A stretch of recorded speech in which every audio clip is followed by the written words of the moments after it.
Hello everyone, this is your girl Asia from Rollins Fangirl channel. Welcome back to my channel. I just want to say this. I deeply apologize for not, uploading any Degrassi content. I haven't really been watching any episodes of season 13 for real. I just really been like chilling, relaxing. Because like I said, I am watching shows outside of Degrassi. But I think, you know, I just finished season 1 for Legend of Korra. I'm going to start season 2 tonight. I'm going to watch like the first 3 episodes. First 3 episodes, and then because I'm not gonna be in a rush to finish the season, but I will, get back to making my Degrassi content because I do know for a fact the less time I make, the more I don't do it, then I probably will forget about it, and then I probably don't want to do it because sometimes that's just what happens to me, and I really don't want to do that because I do want to be committed into making episodes, reviews for those episodes. So yeah, just want to give you guys a little update. I'm going to go back to making my Degrassi episodes review unless there's a reason I just can't finish the project. But for today's video, it's not a Degrassi video. I want to talk about fans, WWE fans specifically. I want to talk about what happened on Raw. Specifically, I want to talk about the whole Seth Rollins storyline that just happened. I want to say this from the bottom of my heart, and this must be talked about. This storyline is already ruined because it's not organic or original. And people are going to say, why would I say that? Well, and I do want to go on a little side rant as well. So, why do I say that? Well, I'm watching the segment last night. I'm watching the opening segment, and I watched the last segment. Seth is literally a walking hypocrite. That nigga is a fraud. How do you spend years, shitting on CM Punk because he left the business and and you shit on Roman because he's a part-timer and Well, honestly, it had nothing to do about Roman being a part-timer. It had nothing to do about CM Punk leaving the company. It's more to the fact that Seth is jealous that guys like Roman, guys like CM Punk are put in a position that he is not. That's literally what this storyline is about. It has nothing to do with the future. Let me tell y'all something. When Sami Zayn clocked Seth Rollins' shit, I cheered so loud because it's about time somebody said it, because for the last few years, Seth has had this victim mentality complex where he feel like he's just a victim. Well, honestly, he's none of those things. He's nowhere near a victim. He is becoming everything that he so-called claimed that he hated. Nigga's a hypocrite. Nigga is a fraud. Unlike y'all who are just now being able to see this shit, I've been saying this shit for years. I've been saying this shit way before this storyline even happened. I've been saying it. So, for W to do a storyline where he basically is becoming everything that he did shitted on, everything he's becoming, it's actually funny because life is funny like that, and it's the pot calling the kettle black. How do you sit there months on end, years on end, talk about, oh, you hate guys like CM Punk who leave this business and then just expect a welcome mat? You don't fuck with part-timers because they're not really here for the business. They're here for their own selfish agenda. But yet, you have a whole storyline calling it the future of the business, but you have to be front and center of the future. That's kind of funny, isn't it? Because it's giving copy and paste of Roman Reigns' storytelling, isn't it? It's literally giving a copy and paste storyline of what Roman Reigns and the Bloodline have already done. And the fans who was really mad that I said that and I'm about to clock y'all shit in this video because you motherfuckers are stupid. I don't know if y'all don't really pay attention to when Seth is cutting promos, or y'all not really actually watching what's going on, but I'm able to read in between the fucking lines. It is literally giving copy and paste. And a fan got mad at me because I called Seth Rollins mid because they want to give him a copy and paste storyline of something that already happened. I'm entitled to my motherfucking opinion. And I'm so tired of fans who feel like, oh, people who are Roman Reigns fans shit on whatever wrestlers because they like him. No. Granted, am I a Roman Reigns fan? Yes, I'm going to always be a Roman Reigns fan. But if I see bullshit, I'm going to call bullshit. And that's literally what I did last night. And the niggas who are mad at me are just mad because I'm calling bullshit. The storyline already sucks because you're starting off to a bad start. First of all, what is Seth doing that Roman Reigns didn't do? Seth is saying the only way this company is going to push for or grow is if he's front and center of it. It's giving what Roman Reigns said back all those years when he was cutting promos, right? That the only way this company grows is if it's on the back of the bloodline, and the bloodline is front and center of it by holding all the gold and main eventing all the WrestleManias and having all the power and all the money and all the fame. He's literally doing exactly that. He's literally copying and pasting what Roman Reigns is already telling.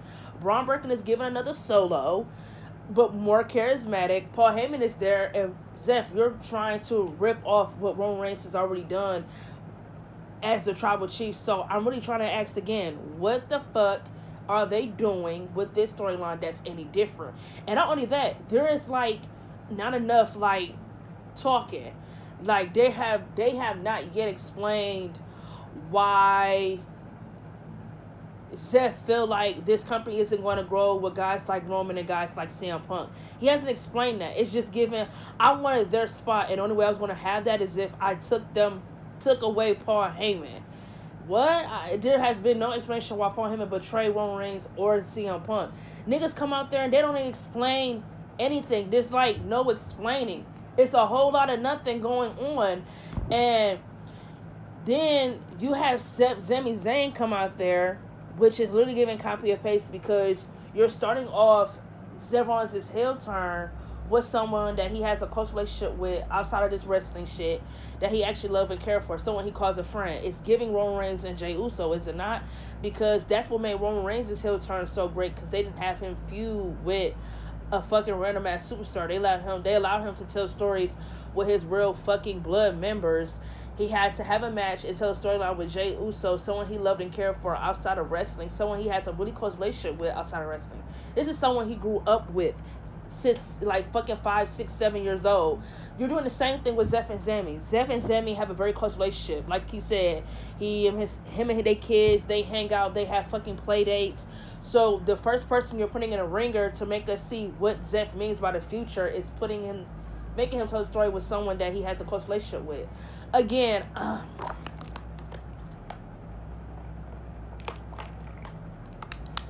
this storyline is going to drag out. It's already not interesting because, like I said, it's just a copy and paste. And I gotta shout out my nigga Margot Slade for saying it. If you're telling me that the end of this story will be, Sami Zayn becoming World Heavyweight Champion from Seth, and it's going to be the main event of WrestleMania 42, I wouldn't even pay any more attention to the storyline. I would tap out. I really don't give a fuck anymore. You guys want to see me make a fucking video or anything until Roman Reigns come back, because I thought that's the direction they were going. I thought after last week's segment they were going to do something with Roman Reigns and CM Punk teaming up at Backlash, but now I'm getting this thought that they're not going to do something with them so quickly. Maybe they're going to do Roman and CM Punk when it's time to, I guess, end Seth Rollins' fucking run to be the future of the business. Maybe they'll do something where it's SummerSlam and Roman Reigns and CM Punk might come back at SummerSlam. Because I don't think they'll come back at Backlash because it's a little too early. Because if you're telling a story with Seth and Sami, make it just be Sami Zayn. Don't overshadow Sami Zayn with Roman Reigns and CM Punk. Because if they didn't come back on Monday Night Raw, and I was kind of expecting one of them to make a return and help Sami, if they didn't come back on Monday Night Raw, they're not coming back until it's like a pay-per-view. Like, honestly, I don't expect seeing Roman Reigns again until SummerSlam. CM Punk, there could be a maybe where he show up at Backlash or Monday Night Raws after that. Or if not, I don't plan on seeing him again until SummerSlam, because the whole end of this storyline is going to be Seth Rollins getting teared down. Like, if this whole storyline is to make him look like the main star, which I really think it lacks, because Seth Rollins doesn't give main character energy. They could do whatever they want to do to make him be the nigga, to make him be the guy, but at the end of the day, it's going to always be Roman. Like, his insecure, jealous, probably ass wants to be the guy so bad that he begged for them to make me the future of this business, make me be front and center. And it's just like, he has to beg and plead and cry for his positions. He just don't get them because he's just not that nigga. And I think that's what fans don't see don't recognize the point I be trying to make when I be saying Seth Rollins is mid. Seth Rollins is not the same performer he was many years ago. Like, he's a fucking dork because he's just a goddamn crybaby. He bitch, moan, go on Twitter and try to shit on everybody who moral code isn't the same as his when it comes to this business. Excuse us if people have a different fucking mindset when it comes to the goddamn WWE. So, like I already said, I already feel like this storyline sucks because, again, they're just copy and pasting a storyline that's already been told. Therefore, I'm no longer interested. And honestly, you won't be seeing me watching this product until Rollins makes a return. I've done that multiple times. I did it during the pandemic era. I did it when he lost his championship. And I'm going to do it now. I won't be watching this product until my husband makes his return. I'm sorry, but if y'all ain't, got used to the reality check, I only watch WWE because of Roman Reigns. I don't watch it for nobody else. Nobody else. I don't watch it for anybody else. I watch it for him and him only. If he ain't on TV, I don't watch. And that's just how I feel, period. That's just how I feel. Sorry to say it. But, yeah, this storyline sucks. It's already at a bad start because it's just a copy and paste. Sami Zayn clocked Seth Rollins' shit when he called him jealous because that's literally what he is. He's the most jealous, insecure nigga on the roster. I don't give a fuck what nobody say. And that's just my motherfucking opinion. That's just how I motherfucking feel. Now, on to my motherfucking side rant. I just saw a clip of Bayley's interview where she says she feels like she's underutilized and underappreciated by WWE. I just want to give my thoughts on that real quick. One thing I will say about Bayley is that when the interviewer says she needs more respect for holding the women's championship during one of the toughest time periods during the pandemic era, I would say yes, she need to get some respect for that because her and Drew McIntyre were champions at literally one of the worst time periods to be a champion. They were champions where it was no crowd, no nothing. So it's basically it's up to the people who's still watching on TV or see what they see on social media up to tell you whether your title reign is good or not. I will say she could get a little more respect for that, but granted, I didn't really watch the pandemic era. I started watching it once Roman Reigns makes his return. I started watching it once they were going to get out of the funk of the pandemic. I didn't really watch it. When the world went to shit during the pandemic, I didn't really watch wrestling or like that. So I can't really tell you who Bayley really feuded with. The only person I really remember for what I would see, the only person I really remember that she feuded with was with Lacey Evans, and with Drew McIntyre, I can only remember his feud with Randy Orton. Outside of that, I don't really remember their championships too well because I wasn't watching the pandemic era. Now, who's going to say, oh, how do you remember Roman Reigns' this tribal chief era so good? Because, bitch, I was watching it. Once he made his return at SummerSlam, bitch, I started watching. I tuned in. Get with the motherfucking program. Bitch tuned in, and for that day, I've been watching wrestling ever since. Period. His tribal chief, Roman Reigns' heel turn brought my love back for wrestling. Because it did die down a tad bit. His era of being the champion and being heel brought my love back for the business, brought my love back for WWE, to the point where I only really watch it because of him, because the standard he set is just hard for anybody to really fucking follow, to the point where it's everyone could try to do their big one, but they're not going to be as interesting as him. That's just how I feel. With Bayley, I will say when it comes to the only thing I want to agree with Bayley on is that she can't sit here and say she hasn't been given opportunities. Bitch, you're part of one of the most shoved down our throats fractions. You're part of the 4 Horsewomen. They literally shoved all of y'all down our throats the second y'all came to the main roster. The only thing I can say about Bayley is that I feel like when it does come out of all of them, that she is probably the only one who doesn't get a lot of opportunities, or she shined last. You can really say Charlotte and Becky Lynch and Sasha Banks were really shoved down your throat because I guess to WWE, they were the standard when it comes to women wrestling. Bayley, I can't think of one good match Bayley has ever had. I can't think of one good title reign she's had. I can't think of one good promo she's ever cut. For that reason alone, maybe that's why people feel like she's underappreciated. Me personally, I just don't watch women's wrestling all like that. Like, the only time I can really say I really watched it was when they did the whole women's revolution. But the front center of the women's revolution was really Charlotte and Sasha Banks. Nobody else really got to shine when it came to women's revolution because they only made the four horsewomen like the star bearer of it, and yet them the main bitches who go in interviews and complain about being underutilized. Like, Sasha Banks talked about she felt underutilized in WWE and felt like she was never going to shine there. Bitch, she was shoved down our throats in that company. Get the fuck out of here talking about you feel like you were underutilized. Bitch, be gone. But with Bayley, I will say, yeah, I do feel like out of the four horsewomen, she's probably the only one I feel like who does not get treated like a star. I mean, for God's sake, she just won the Royal Rumble, and her title reign was very fucking shitty. Booking was shitty. Her storylines were not good. She does get, like... She gets shitty booking. You feel me? She doesn't get booked well. It doesn't matter if she's a babyface or a heel. They just don't know how to book her correctly. And... you know, they don't... I feel like if it's really up to me, in my opinion, I feel like the four horsewomen today in their careers should just be putting young talent over. They shouldn't be going over young talent. Them hoes is like in their 30s, about to be in their fucking 40s. They don't have a lot of time left. So they should just be putting over young talent. But I will say with Bayley is that, yes, I do feel like she gets the short end of the stick because she does not get treated, out of all the four horsewomen, she don't get treated like a star at all. She gets the short end of the stick. Even though she might have gotten a lot of opportunities and everything like that, WWE don't treat her like she's a big star, if that makes sense. So for that, she does have the right to say she might feel underappreciated or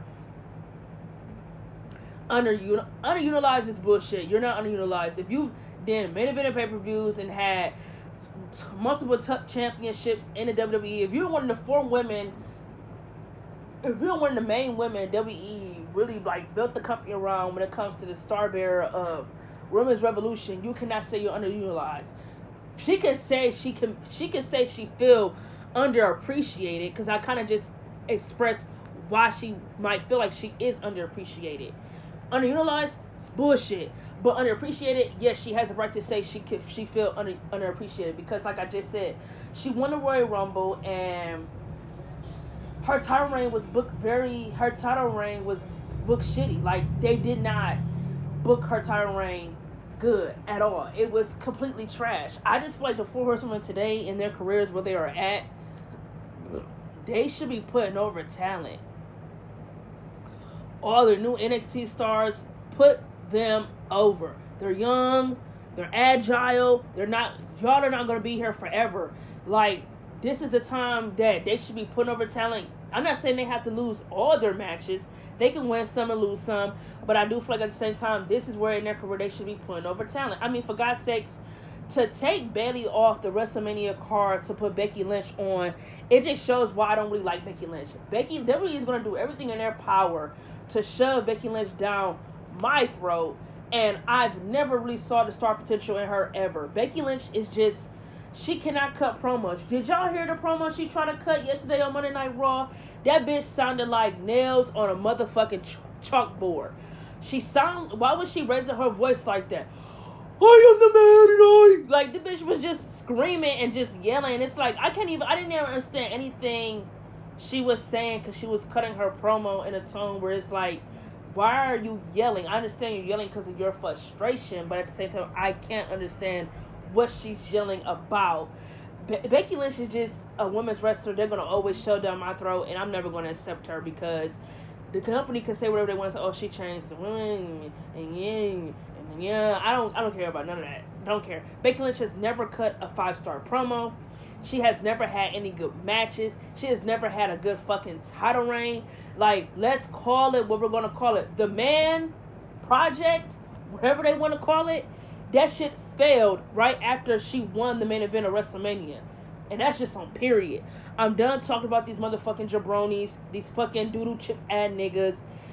All these motherfuckers just irritating. They all want to boo-hoo and cry and No. You fans, y'all need to shut the fuck up and actually pay attention to what the fuck WWE writes and books. Because y'all motherfuckers want to have an opinion, yet y'all don't even pay attention to shit. And yes, I'm talking about the Seth Rollins fans who are so sensitive because they act like you can't talk about him. But yet, they want to shit on Roman Reigns. And yet, I don't tell them they can't talk about him because you're entitled to your opinion. Period. But, if you're going to talk about someone, actually allow your opinion to be based on facts. And that's just on period.